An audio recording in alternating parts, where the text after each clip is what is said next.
All right, it's about time to get started. Thank you, everyone, for taking the time to attend this session. I'm Uni Ravindranathan, and I'm a program manager working on Visual Studio. Today, I'm going to be taking you on a tour of some of the new XAML tools we have built in Visual Studio 2015. I'm really excited to show what we have today.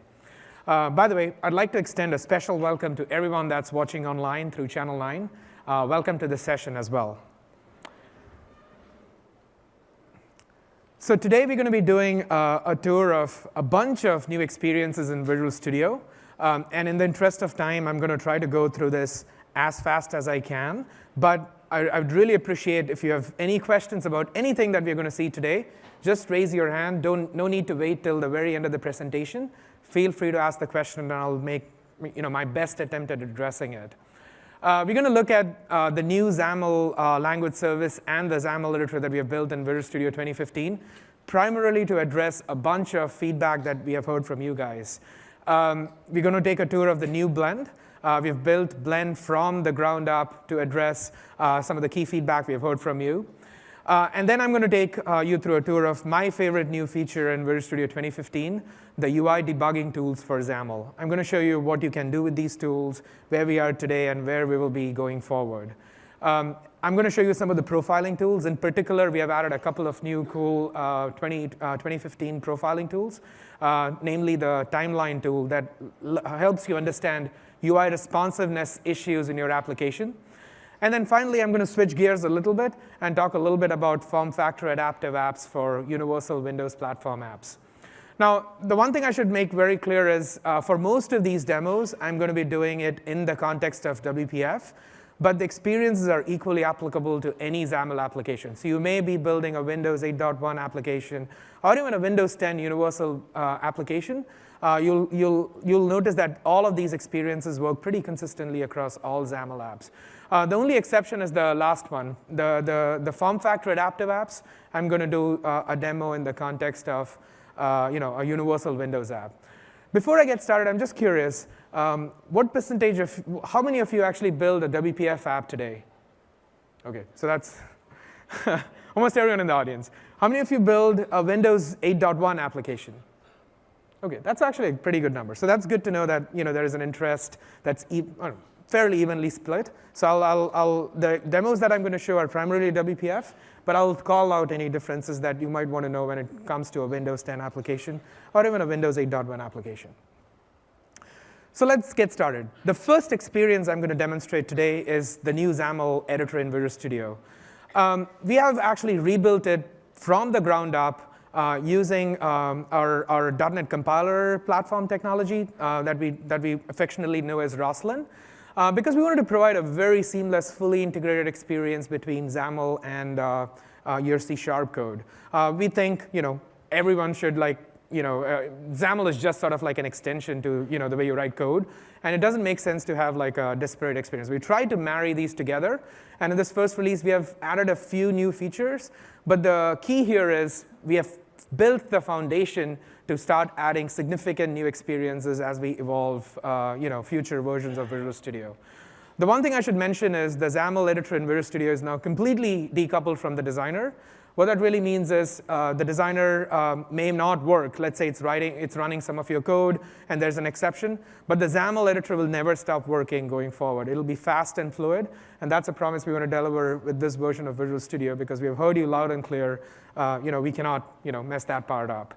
And then finally, like I said, what we have now is the foundation for an experience where we can start bringing newer and newer experiences for editing XAML to you quickly. And this is sort of like the first iteration.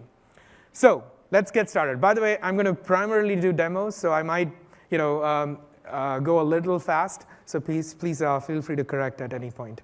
So let me switch to my demo machine, which is 6. All right. So on screen here, I have a simple WPF application. It's just an extremely basic project management style application, but that's besides the point. The very first thing you'll notice is we still have a XAML designer in Visual Studio, and we're doing a lot of work in Visual Studio 2015 to make the designer more reliable and performant. That's something that we're doing anyway. But that said, we fully acknowledge that there are a number of you out there that think of Visual Studio as a coding environment and want to have the best full-screen code editing experience out there. For you guys, we are adding a couple of new capabilities to Visual Studio that I wanted to demonstrate to start with. The very first capability in Visual Studio that you can choose to do if your workflow is as such is you can go to the XAML Designer tab, and you now have a very clean checkbox that lets you turn off the designer if that's your workflow. Oops. I probably should not have Twitter running, but we'll ignore that. So let's go ahead and turn off the designer, hit OK.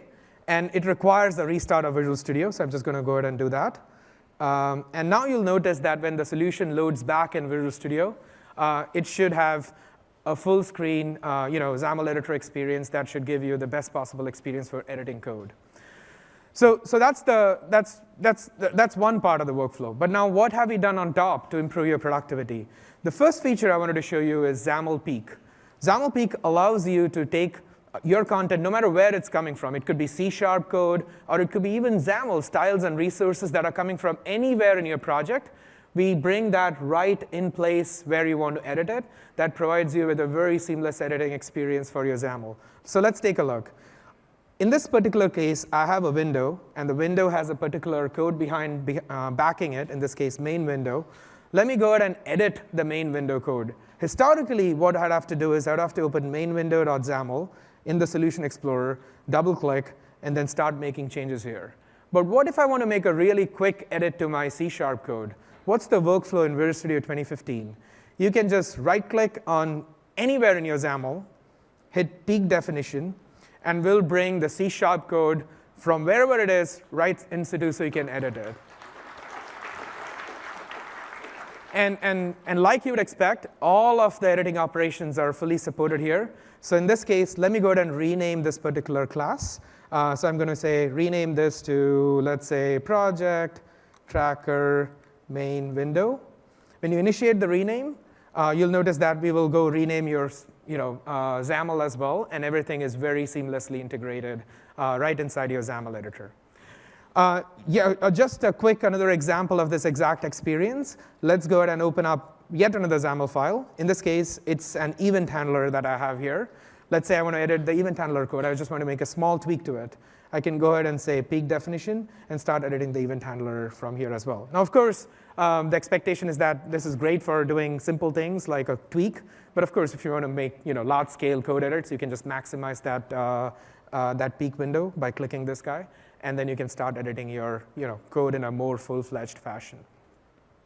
OK, let me show you another experience that we have added in Visual Studio 2015 to show that, if you're a C# developer, you kind of, this is your bread and butter, which is the notion of regions. If you want to logically think about your code as organized into different sections, you would usually go back to your code and add regions. So let's go take a look. In this case, I'm just going to show you the simple C# experience first so you can relate to it. I can go ahead and type a region, say call this as my region as constructors, and then end region here. So that's what you would expect, and you've been doing all this while. But what if you had to do the same thing in XAML? I mean, you essentially end up having these really large XAML files with a lot of content, and you want to sort of logically organize them. So if you don't really care about a particular section of your XAML, you can just hide that away and work with the rest of the XAML document. So in Visual Studio 2015, we have added region support to the XAML editor as well. To show that in action, let's go ahead and bring up IntelliSense and just type the word region. You'll see there are a couple of new entries for adding regions to your XAML.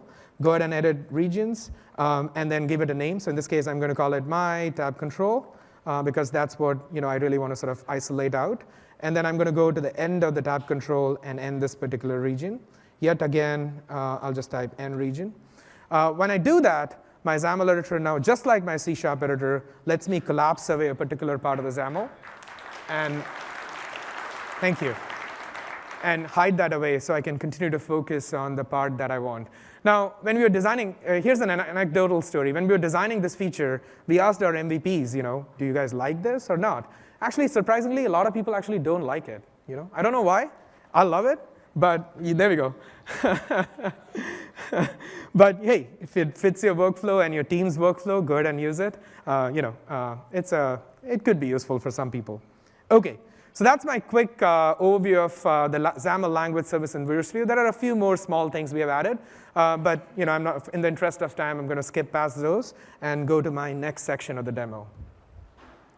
But before I switch, I wanted to tell some backstory about Blend.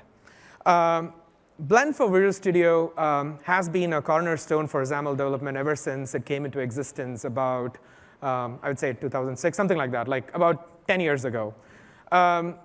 Over time, we have added a bunch of new capabilities to Blend, and of course, Visual Studio as well. But the gap between Blend and Visual Studio when it comes to doing certain activities has kind of broadened. There are things that you just wished you could just do this extra bit in either Visual Studio and Blend, but you can't because that capability doesn't exist. We wanted to go address that. We still believe Visual Studio is the place where you would go and edit your XAML code, debug your application, profile your application. That's the best environment out there. But there is the need for a home for activities that you would typically associate with UI design and development. And we still believe that Blend's the right place for that, where we want to expose capabilities that help you build amazing user experiences. So in this release, we have redesigned Blend from the ground up. But before I talk about that, let me just quickly talk about some of the themes of feedback that we have heard from you guys, our users. Things like XAML IntelliSense. Ever since the first version of Blend, if you think about the trajectory for IntelliSense, it has kind of gone down, like to the point where it's barely usable in Blend for Visual Studio 2013. It's very common for people to use Visual Studio and Blend on different monitors or even on the same monitor and switch back and forth. Moving files, when you sort of like change the same file in both the IDEs, move things around, it's actually pretty cumbersome. You get the series of reload dialogues, and you're kind of confused, and you don't really know, why is Visual Studio asking me this question? Why is Blend asking me this question? That's an experience that's pretty frustrating for people out there. And then simple, trivial things like being able to expand and collapse nodes in the Solution Explorer, or Git support. Visual Studio added Git, like a year or two ago, and Blend just doesn't have that. We wanted to take this release to address some of these limitations and make Blend such a productive environment that was historically designed to be. So we are happy to introduce Blend for Visual Studio 2015, which is actually built from the ground up, leveraging a number of Visual Studio technologies. We wanted to bring sort of like the best of Visual Studio that is out there and the Blend capabilities and marry them together. And that's what you'll see in the demo today. We have worked hard to retain almost all of the unique capabilities of Blend, with a few exceptions. Some of those are still on our backlog. We just haven't been able to get to them in the current RC that was released about a couple days ago. But the way we think about this is, it's again the start of a journey. Just like the XAML language service, we have built a foundation for allowing our team to bring the best-in-class design tools to you guys on top of what we are starting here. So with that said, let's take a tour of the new Blend. So here's the project that I was editing. Let me go ahead and save all these files. Now, historically, if you think about Visual Studio and being able to interoperate with Blend, one of the ways we floated this was right-click on a particular XAML file and choose to edit in Blend. We have brought that capability to now all XAML projects, including WPF. So what you can now do is you can right-click on any XAML file. In this case, let me just go ahead and take a look at mainwindow.xaml. And we have a context menu command available called Design in Blend. Let's go ahead and open up Blend. Because I chose to invoke it on a particular XAML file, in this case, mainwindow.xaml, we try to retain the context inside Blend. So it's a fairly seamless shift between Blend and Visual Studio. Just to show you another example, let's go back to Visual Studio and right-click on yet another XAML file, let's say dashboard, and Design in Blend. we will figure out that the solution is already loaded in an existing instance of Blend, and then like seamlessly switch over the XAML file to sort of open up there. So what's new in Blend for Visual Studio 2015? Off the bat, and the monitor probably, or the projector probably doesn't make it very obvious, you'll notice that we have introduced a new theme.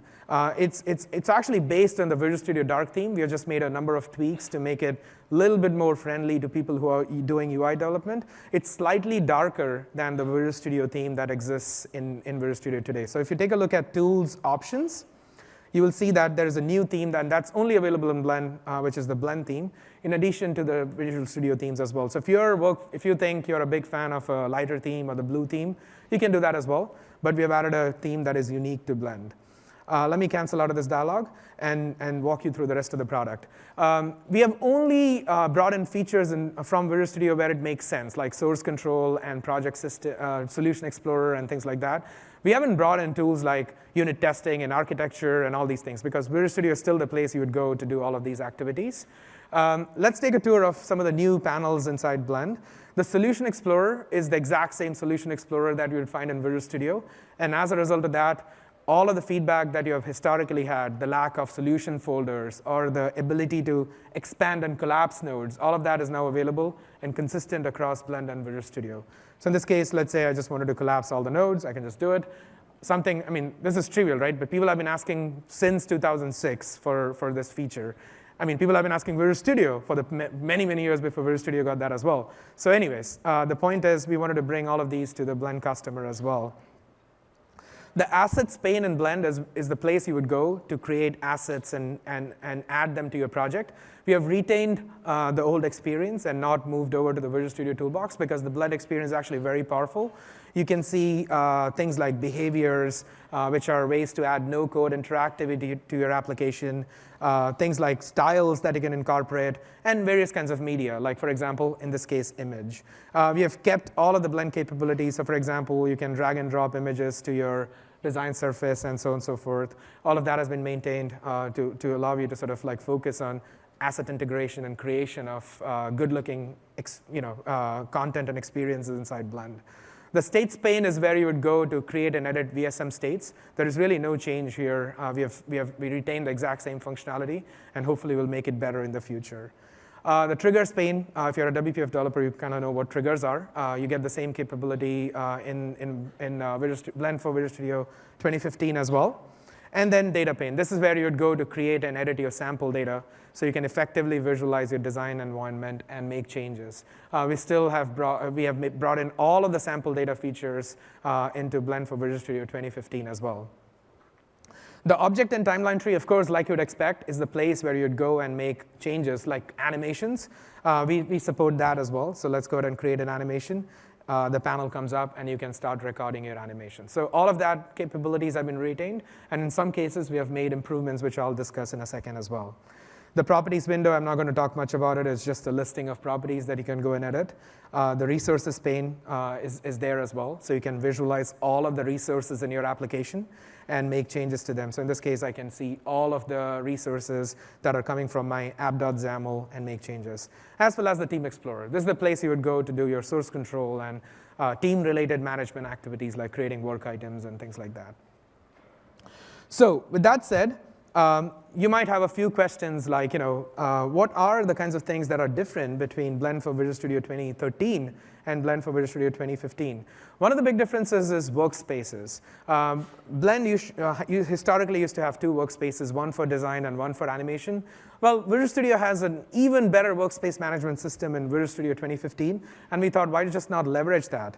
So what you can do in Visual Studio 2015, and you guys probably have seen this in a different session, is go and create a workspace layout. So in this case, my default layout is the one that I use for most activities. So I'm just going to save it off as default.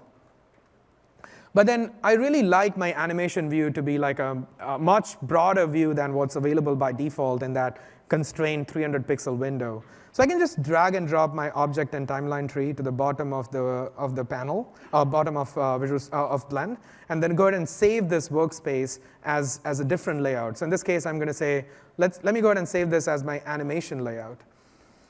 And once you do that, you can now quickly switch between these two layouts by just going back to the window menu and seeing those options there. So let's say you want to revert back to the default. You just hit default, and so on and so forth.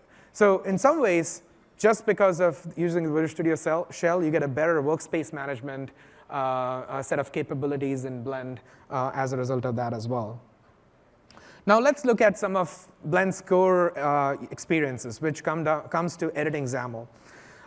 Let's go ahead and select a particular element. By the way, I should say the tool strip, which is the way you will go and create, select elements and pan the design surface. So for example, you want to move the design surface around, has been brought closer to the design surface, so you don't have to move your mouse as much if you want to reach out the controls for selection and things like that. Let's go ahead and select a tab control here. So in this case, I'm going to select dashboard.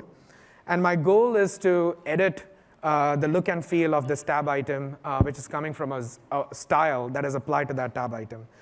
Blend's great at styling activities, and we continue to be good at that. You can right-click on a particular style. You can edit its template, and we'll sort of bring template editing to you. Now, the unique thing here is the style is actually coming from a completely different XAML document, right? It's coming from app.xaml. But your design experience hasn't really changed. It's almost as if you're editing mainpage.xaml, but your content is actually coming from app.xaml. How's that obvious? Let's bring up the XAML editor. Using Peek, we are able to bring in the style that's existing in anywhere in your application, style as in brush or resource or anything, and bring it right in place so you can edit it in the context of the larger document that you're editing. In this case, your main window.xaml. The Peek experience also allows users to sort of focus on the content that they are editing immediately, and not the rest of the rest of the XAML that exists in the document. So in this case, I want to make a change. I want to change the foreground of this tab item. So I'm going to select the value property, and I'm going to change it to red. By the way, we get full IntelliSense just like Visual Studio for all XAML platforms, including WPF and Windows 10 applications. So I'm going to go ahead and make a change. And you note that as soon as I made the change, my design surface updated over here, if you see it over here. And I did all of that without actually leaving my context that I was just editing at.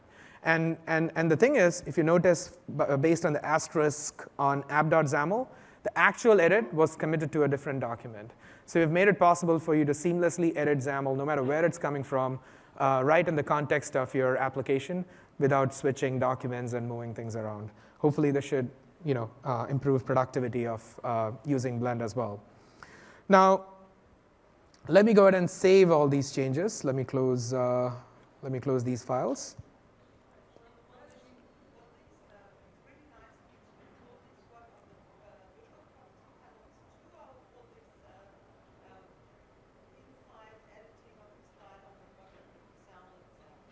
I couldn't actually hear you very well. If you don't mind coming to the mic and asking the question, I would really appreciate it. Thank you. And by the way, folks in the webcast can also hear you better if you asked via the mic. So I like the feature quite well. It's really cool. But does it only work on XAML, or does it work on the property panel as well? So the question is, I didn't see anything on the property panel. The question is, we edited a style, in this case, coming from app.xaml while you are editing your main window. Does that really work in the properties or resources as well? Okay. Yes, and it does. So you should be able to go and edit a brush resource using the resource panel, and it should reflect itself in the designer without you having to switch to app.xaml. OK, thanks. No problem. Thank you. So let's go ahead and save all these changes here. I'm sorry about that. Save all. And let me open up my main window back up again to show you the next experience. OK, so now time moves along and you're using Visual Studio. You go back to Visual Studio and start making some changes. Oops, right here. So what I want to do is, and this is the dialog that we are going to address in a second. Let's say we want to go and make some changes. In this case, I want to change the title of the application from Project Tracker to My Project Tracker. Right? So I go and make a change. Now notice what happens if I switch back to Blend if I want to do something else. You'll get a dialog that says, what should I do? Should I reload all the files or not? In Visual Studio 2015, for both Blend and Visual Studio, we have added the option to reload files automatically if you haven't really made any changes in either product. So you can just right-click on that and say yes to all, and we'll just seamlessly reload the changes into Visual Studio, into Blend in this case. Let me just zoom in a little bit so you can see what I'm saying. The change has been updated. Just to prove this one more time, let's go back to Visual Studio and make yet another change. In this case, I'm going to type the word updated, save it, come back to Blend, and it should seamlessly update without any dialogues or warnings or anything like that. Thank you. Now, one other capability, and before we switch gears into some of the other tools that I wanted to demonstrate, is UI debug, is accessibility. Accessibility is actually a really important experience for all of us, and we've done a lot of work in Blend for Visual Studio 2015 to make the product more accessible. So users with disabilities can use Blend and actually can get a lot done. Pretty much everything in Blend is now accessible. To show this point, let me actually just move away from using the mouse and just use the keyboard. I can just use Control-Tab, switch over to, let's say, the Resources pane, and we bring it back to the front. And then you can tab around and start selecting and editing content. So in this case, I want to navigate the tree view. Without using the mouse, I can just move things around. Let's say I want to go rename a particular resource. I can just go hit the F2 key, and then I can initiate the user rename as well. Even though this is an accessibility feature, I know most developers are really, really keyboard focused, and some of the work that we have done here should help you as well. So all of Blend can now be navigated with a keyboard. Everything is like you would expect, fully keyboard accessible. OK, thank you. Yes? So in the states panel for Universal App XAML, there's the new state triggers. Yeah. And are those supported yet, or what is the plan for those? Yeah, so the question is, are state triggers, which is a new feature for Windows 10 Universal Apps, will they be supported? Not in today's Visual Studio 2015 RC build, but it will be supported in the final Visual Studio 2015 RTM build. So we will allow you to select states. When you make a change, we will serialize the edit back into the setter syntax that they've added in the XAML platform. And we'll also allow you to create adaptive triggers as well as preview those on the designer. So all of that is coming in the near future, just not in today's RC build. Good question, though. So OK, let's switch back to the slides for a second and talk about my favorite feature in Visual Studio 2015, UI debugging for XAML applications. We have integrated a live visual tree and a property explorer fully into the debugging experience, so you can quickly inspect the visual tree of your application as you're debugging it. You can see the properties for different elements, and you can do a lot more that I'll show via demos. The one thing that's worth reiterating is we see this as a debugging feature, but more importantly, we also see this as a foundation for building edit and continue for XAML. We don't want you to restart your debugging session just because you made a simple XAML change. We want to sort of make it possible that we can push the edit back into XAML if you so desire, and sort of get to the point where we can support editing and continuing XAML. But right now where we are is it is a debugging tool, and let me show this in action. So let me switch back to my display over here, and show this in the context of the project that we are currently building. Now, the capabilities are available in Blend and Visual Studio both, but I'm going to do my demos in Visual Studio, just because the light theme is slightly better to view online. So let me go ahead and hit F5 on this application and start making some changes.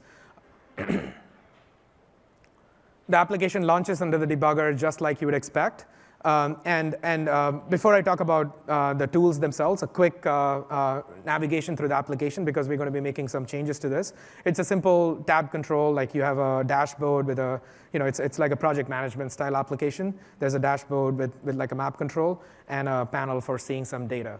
The reason I just wanted to show this is we're going to fix some of the problems that you're seeing here. For example, there is nothing showing up in this dropdown.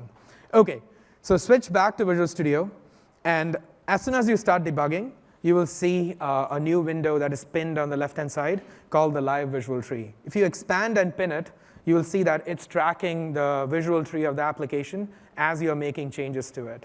So in this case, the tree has 999 elements by default. And that's the case because that's the view I've currently brought up in my application. Now notice what happens if I change to a different view. So let's say I change to time entry. The visual tree automatically dynamically updates and shows you the updated visual tree without you having to press the refresh button. In the rare case where the tree gets out of synchronization, we have given you the fallback refresh button, but we really hope you don't have to ever use it because it's truly live and tracking all of the edits as you're making them in real time.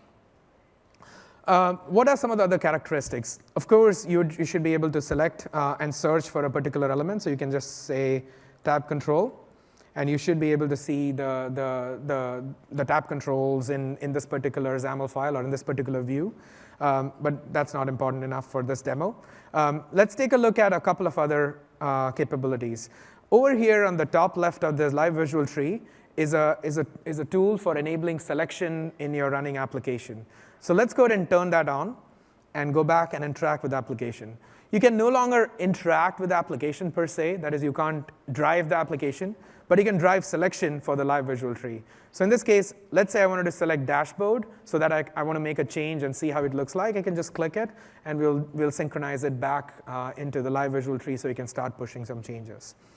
We also have the capacity to show layout adorners in your running application. So let's go ahead and select that and switch back to the running application. You should be able to see things like padding and margin communicated via those yellow lines, and your normal alignment communicated by those blue lines. So you can diagnose those nasty issues where things don't correctly align, and you're trying to figure out what's really happening, and so on and so forth. Thank you. And one final thing before we switch over to making some changes is this section here for previewing your selection. What that really is selection synchronization. These icons, if you notice them, if you just mouse over them, we are tracking the source for your XAML no matter where it comes from, and that gives us the ability to synchronize when you want to do so. So let's go ahead and right-click on, let's say, the tab control and hit View Source. We will automatically take you to the location in your source code where the tab control is defined, so you can start making changes to your XAML and get them reflected in the running application. But if your workflow is such that you want this to happen automatically, just make sure you turn on the preview selection and start clicking around. So we will automatically synchronize. In this case, I just selected tab item, and we automatically synchronized your selection to the tab item. My workflow is I want to do it manually, so I kind of keep it off, but that really depends on you. So let me go ahead and turn all of these options off, and then talk about the next experience, which is the Property Explorer. To bring up the Properties Explorer, you can just click the Show Properties button over here, and that brings up the Properties Explorer on the right-hand side. Now, the way we have categorized these properties could appear a little confusing up front, but once you understand what's going on, I think it's going to add a lot of value. We categorize these properties by the way they are applied by the running application. So if you know WPF, local properties are first applied, they override properties that are coming from the style, that then they override the properties that are coming from the platform by default. That's really the vision that we're trying to communicate here with the Live Properties Explorer. I have properties that are local to my element, followed by properties that are coming from the style, followed by properties that are coming from the system style, and then everything else that's thrown after that. Now what this allows us to do is, if you take a look at if you expand one of these categories, you'll see that some of these properties have a strike-through through them. What that really means is, just like we have tools in F12 for IE to help you understand when a property is set but not getting used, that's when the strike-through is. So in this case, is selected as struck through because the value is set via coercion in the runtime, and the value is actually coming from really code in this case, so we can't really show you the source of that operation. But for places where we can show you the source, we will, and let's take a look at that demo. Now that I've selected the tab item, the first thing I want to do is make some changes to it, right? So let's go to the running application real quick, and what I've selected here is this tab item. So notice that everything is blue, and that's fine. Let's go ahead and open the style. You'll see that the background is of this particular tab item, which is a blue, is coming from the style. Let's go ahead and make a change. So if I make it red and switch back to the running application, both the tab items, we find out all the styles no matter where they are, and we apply the edit to the running application. So your application now reflects the real style that you just changed, or you temporarily changed to preview how it looks like against the running application.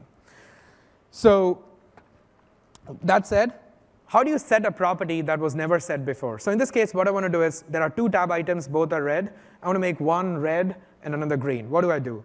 I select the tab item that I care about. In this case, it's already selected. And I can just start setting any random properties that I want. In this case, I want to set the background property local to the style element, to the tab item. Just select the background property and make it, let's say, pink. You will see that when you did that operation, the property that came from the style now is struck through, which means it is no longer applicable. And the property that is set locally is the one that's going to win. So if I switch back, you will see that the one of the tab item styles is now set to pink, whereas the other one, and there is only two of them here, is set to red because it is coming from the style. Let's go ahead and make, I did this operation. I realized that I made a mistake. How do I come out of it? You can just go ahead and reset any property that you want. So in this case, I'm going to go ahead and reset the pink property that I just set. And I go back to the running application. It's all updated.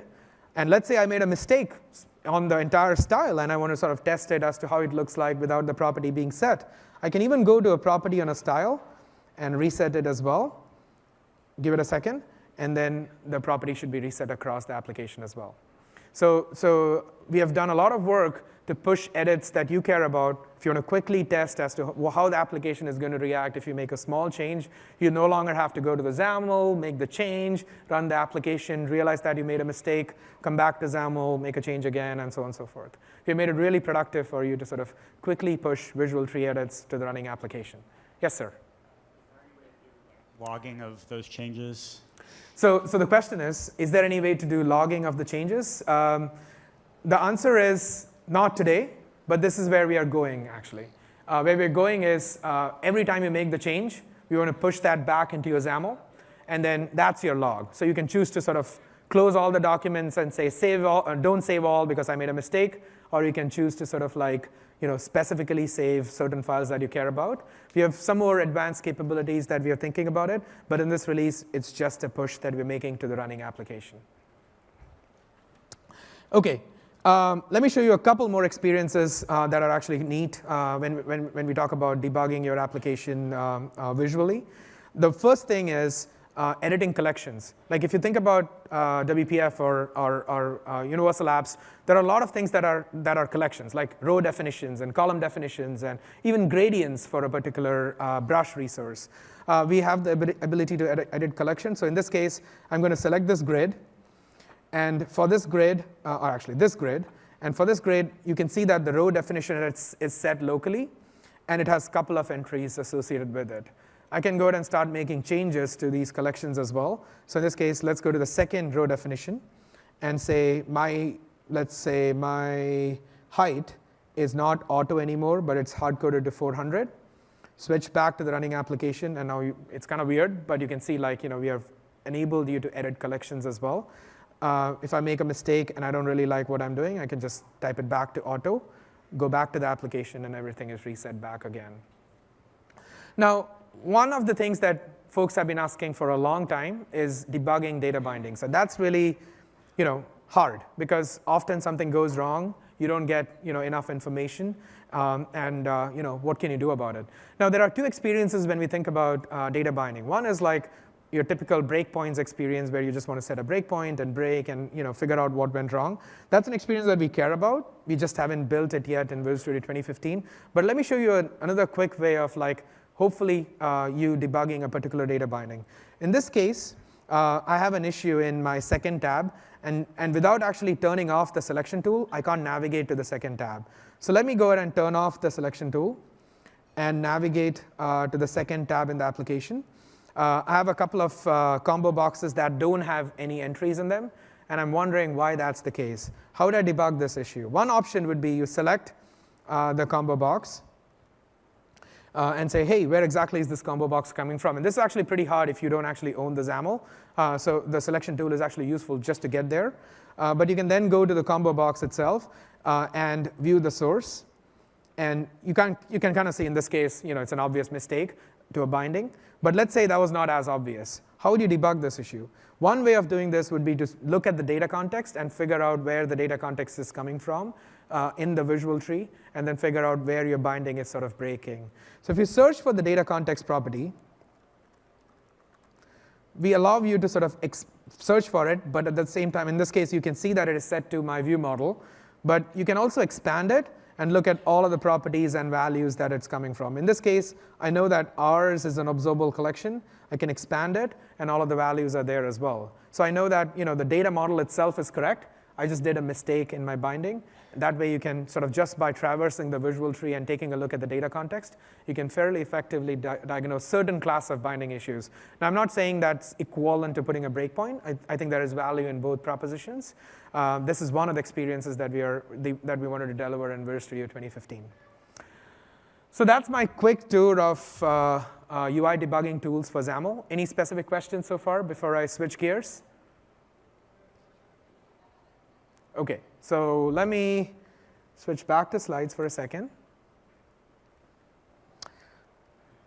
Like I said, the big things we want to do going forward is pushing the edits that you just made back to your XAML. That's a feature that we really want to do.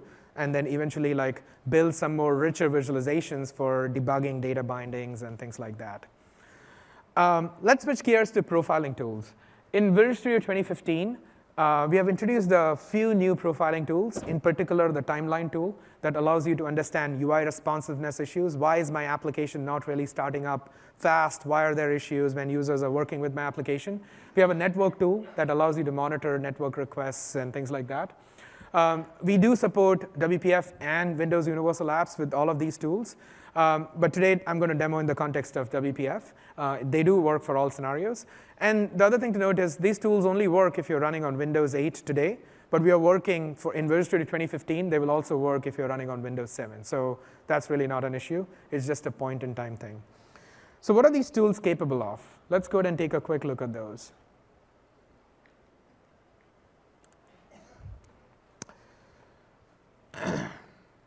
Let me close this solution and open up yet another solution that helps me diagnose, show a performance issue, diagnose, and fix it. In this case, I have a simple stock ticker application. Let me go ahead and run it. The first thing you will notice is when the app starts up, it takes some time. It takes about 5 to 7 seconds. So let me just give it about 5 seconds. So 5 seconds later, the app starts. And that's not good, because your users are not going to be very happy. So let's go ahead and take a look at what went wrong in terms of startup and why it's slow. In Visual Studio 2015, you can also run profiling tools just like you'd expect. You can, in this case, I'm going to select the CPU usage tool, which is one potential reason why my app could be slow. But then I'm going to select this new tool that we've introduced, which is the timeline tool.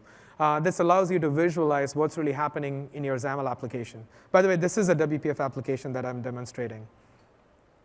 So let's go ahead and hit yes and start a profiling session. I don't really have to do anything. Visual Studio is collecting all the ETW data, and it should just take a second. And let me go ahead and stop the collection. Give it a couple seconds for Visual Studio to analyze all that ETW data, aggregate it, and present it in the form of a report that you potentially can act on.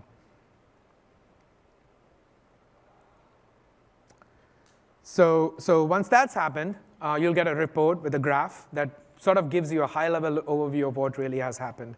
All these blue bars over here, some sort of parsing is happening. You're trying to create some sort of XAML element, and that's taking a bunch of time. All these orange bars over here, some significant layout operation is happening. As you can see, that application had a lot of elements, and hence you should expect quite a bit of layout to happen in that case. Now, in Visual Studio 2015, we have added the notion of grouping certain kinds of logical events in a way that makes sense to you. So in this case, we have a logical group of events that we bucket together in an application startup. And that's really the problem I'm trying to diagnose at this point. Why is my application not starting up quickly? I can just right-click on an event and say, I just want to investigate this event, and I don't really care about anything else, I can hit filter to event. What Visual Studio has now done is it has captured all of the events that only correspond or contribute to that delay and grouped them together to show them under application startup. And now I can start looking at certain issues. There is some garbage collection happening, but that's not really significant. Majority of the work seems to be still happening in parsing main window. I can expand it. I can see exactly what happened. It's yet another main window. But really, like, the problem is when I look at all of this code, I kind of know that my application startup is slow, and it's constructing main window that's causing an issue. But what do I do next? That's where cooperative profiling, which is the ability to run two tools together, could come to help. In this case, I'm going to switch over to the CPU usage tool, and I'm going to look at what exactly happened when I look at my CPU usage. Let's go ahead and right-click and say, in this case, I know that 57% of the time has been spent in this one function.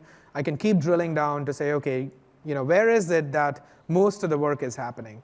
I get to this point where that's my code, and beyond that is platform code. It's the get data function that's doing something. Let's go ahead and take a look at what's happening. I can just right-click, view source, and start inspecting as to what my code is doing. In this case, just because I know my code, I'm fetching data synchronously, and that's causing my UI to pause. The fix is pretty simple. Just do a task .run when I'm calling that particular function. Wrap it in a anonymous delegate here. And that's pretty much it. All I have to do to fix this particular function. I've zeroed in on the problem. In this case, it's a fairly simple issue. But I've zeroed in on the problem. I've fixed it. And now when I run it, the app should hopefully, if everything works, start up faster. And everything should get populated asynchronously as well as, as it did today, synchronously on the UI thread. Let me actually switch gears to show the memory profiler for a second. So go back to my old project tracking application. And there is a memory issue in this application. It's using a lot of memory. How do I know what's going on? You can, again, use the profiling tools in Visual Studio. And you can turn on the memory usage tool. The memory usage tool, by the way, one of the unique capabilities is it helps you track both native and managed memory. So in case your application has a lot of native memory allocations going on, you can choose to do that as well. But in this case, it's a pure managed application, and I don't really have to worry about native code. So let's go ahead and start profiling. And what you can do is, the way you do memory profiling usually is you would take a snapshot before your operation that you just did. Wait for a second for that snapshot to complete. Now do your memory-intensive operation. In this case, when I select my time entry and I select my report view, it's actually causing a bunch of allocations. Take another snapshot and start diffing the two to figure out what extra objects were created, why they were created, and so on and so forth. So let me stop the profiling session and give Visual Studio a second to analyze the data and take a look at what exactly went wrong. Just 1 second. Hopefully it should come through. There we go. And you can see, like, between these two snapshots, there was a growth of about 3 MB. The question is why, and that's the question you're trying to answer. And a bunch of objects were allocated as well. If you select the hyperlink, Visual Studio should give you a detailed report of what objects were created, who's holding on to those objects, and things like that. In this case, 2 new data grids were created. And they sort of, if you expand these, they together almost add up to like 3 MB. So that's where most of your allocations is coming from. Using things like what they are referencing and things like that, you can narrow down to the actual root cause of who's doing the instantiation, and then go ahead and fix the problem using the memory tools in Visual Studio. Cool. Thank you. I'm going to switch gears to show my last experience. Any questions about the profiling tools? Yes, sir. So the question is, what versions of Visual Studio have this experience? The memory tool is available in Visual Studio 2013, but it only works on Windows 8.1 right now. The memory and timeline tools are both available in Visual Studio 2015, and they should, by the time we are done, work on Windows 7 or higher. OK. Since we are running out of time, I'm going to be able to do just one of the 3 experiences. I wanted to do all 3. This is an experience that is very specific to Windows, universal Windows apps, and that's about how do you do adaptive UI, which is how do you sort of make your UI look great when it's running on a bunch of displays. There are a multitude of approaches that you can take, all the way from controls that just do smart things. You don't really have to do anything. Just make sure that you're using the right controls, and they will do the right thing for you. You can, like the gentleman was asking, you can use state triggers. So you can switch to a visual state. That's all fine.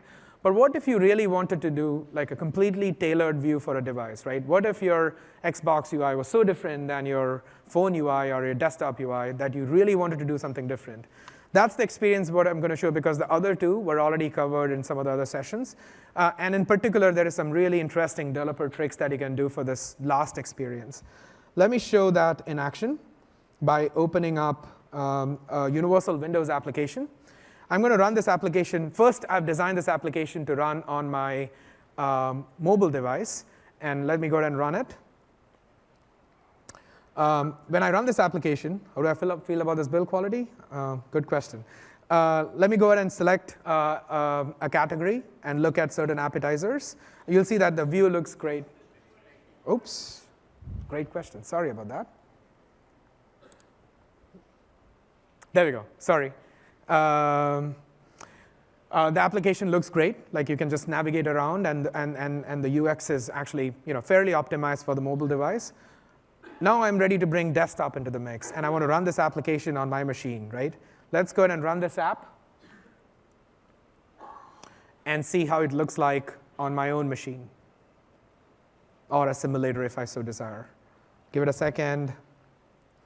The app boots up. You can select a particular appetizer. You can select something out there. But see, the UI doesn't really look great because it's optimized for mobile, and I'm really running it in a full screen desktop mode in this particular scenario. So what can I do about it? The reason I'm showing this experience is in Visual Studio 2015, we're doing a bunch of work so you can share code across XAML files as well. And the way you do that is to just add a XAML view to your application. Let's go ahead and do that. Let's go and create a new folder. In this case, I'm going to call it device family desktop. And I'm going to go and add a new XAML view to it. In this case, I can just do an add new item and pick a XAML view and type a whole bunch of XAML that optimizes for that user experience. But I'm not going to do that because that's going to take a bunch of time. Let me just go ahead and add an existing file that I already created before, and I'll open it and show it what it is. It's just a regular XAML file with user experience that's optimized for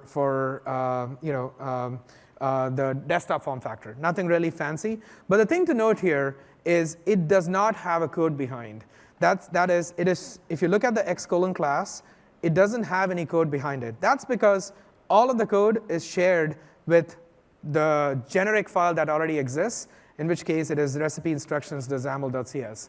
So what we've enabled you to do is to give multiple XAML files the same code behind, so you can reuse code across these XAML files and do everything else. Like your event handlers are shared, and everything else is shared, except your XAML is different. Right? What does that mean for us when I build and run? Let's go ahead and build and run this application and take a look at how it looks like. Hopefully, it should fix the problem.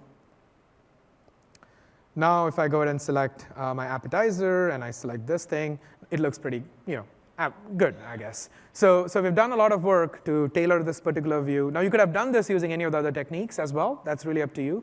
But if you have dramatically different user experiences, this is one of the techniques that you can consider to make sure that your app looks great on certain form factors. One thing I wanted to talk about this particular experience. Let me go ahead and you guys know what initialize component is, which is the way we load the XAML. But one thing about universal Windows apps is if I go to my initialize component, we now have an override for the initialize component where you can pass in any XAML URI, and we'll load that URI as a part of the instantiation of the control. So you could write some really complex business logic that sort of calculates what's the best possible UI that can potentially serve your customer, and then just call into initialize component with that URI, load it, and display it. This allows you to create really tailored user experiences for your customers for the form factors that you care about most. So let's quickly switch back to slides and summarize. So we have seen a number of new experiences in Visual Studio 2015 for XAML tools. You can get a little bit more of the details on various sessions and things like that. In particular, I mean, now it's kind of like, you can go to MSDN and view these if you have missed some of these sessions. There are a couple of sessions that are specifically dedicated to creating great user experiences that work great across devices. I just wanted to show one technique because that's primarily a code reuse technique more than anything else. But you can use a number of these techniques to build great user experiences. Please don't forget to complete the evaluation form. For some reason, I don't have that barcode scanner thingy, but I'd really appreciate it'll help us improve and bring better content to you in the future. And with that said, I'll open up the question floor to any questions. Thanks a lot for taking the time to attend. I really appreciate it. Yes. Go for it, sir. For the live XAML editing, is it compatible with like Windows Phone? Is it like the simulator, or can devices do it too? Yeah, so the question is, we call it the UI debugging tools for XAML, but I get what you're saying. Are the UI debugging tools for XAML compatible with devices? And absolutely. No matter where your app is running on, it could be an Xbox, it could be Windows Phone, we should be able to let you select and edit it and push the edits as well. Awesome, thanks. Thank you. For the tailored view, the switching that was happening there, is that automatic based on the folder name that you gave? So the question, I'll just repeat it just in case. I think the mic is actually. Is the feature for tailored views, does the switching happen automatically?